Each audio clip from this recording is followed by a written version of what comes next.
metro. Each division, the 7th, 4th, and 3rd, all participated, resulting in a total of 83 arrests across the entire detail. The overall goal was to decrease the reported crimes of shoplifting within each division, while also encountering numerous other violations and criminal offenses along the way, including those with active warrants. This was a zero-tolerance detail. This again resulted in each offender being arrested and charged for the charges accordingly that they participated in. Restitution was then followed up by reporting officers from crimes that have not been reported or crimes that did not have a suspect identified at the time, giving you a total of $59,092 in restitution. This detail could not have been accomplished without the level of success without those officers assisted, along with retail partners, participating law enforcement agencies. We strive to continue making an impact on organized crime across the division, across the region, and across the metro.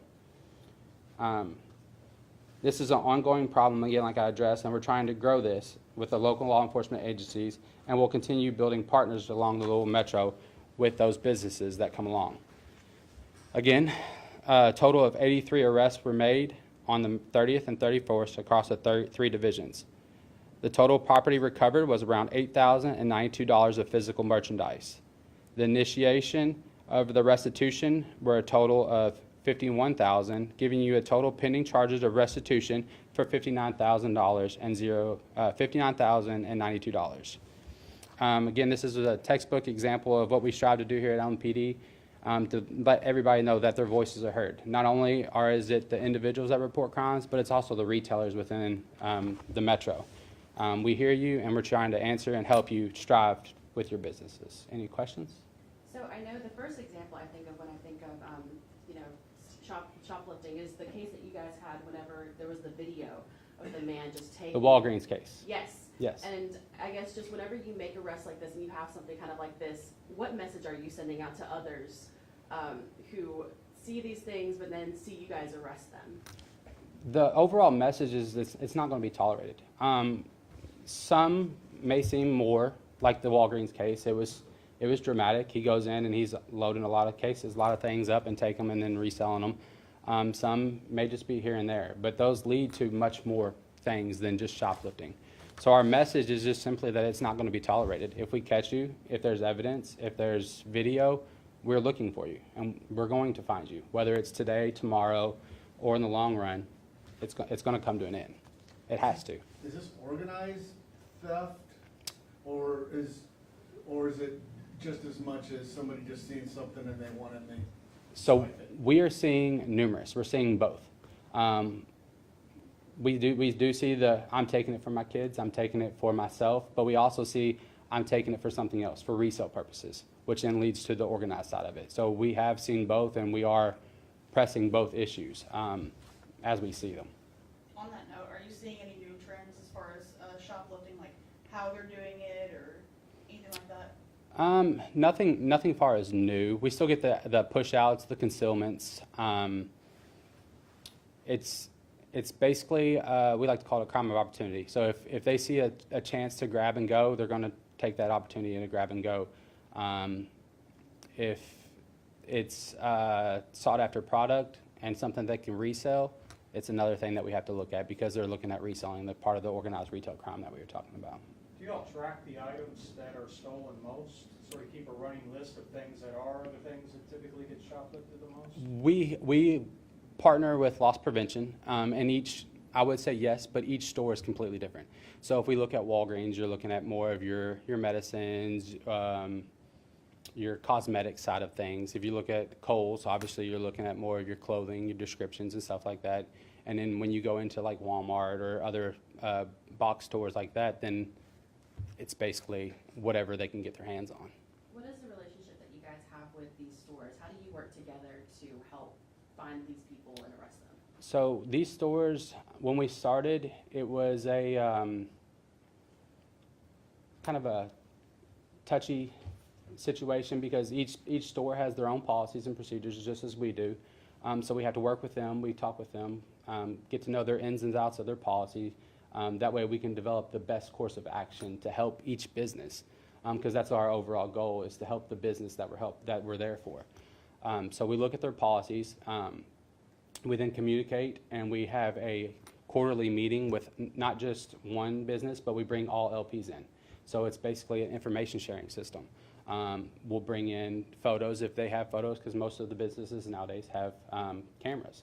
So we'll say, hey, does anybody know this? Or has anybody had a situation with this person or individual? Which then leads us down to multiple reports going down to the organized retail crime thing that we were talking about earlier.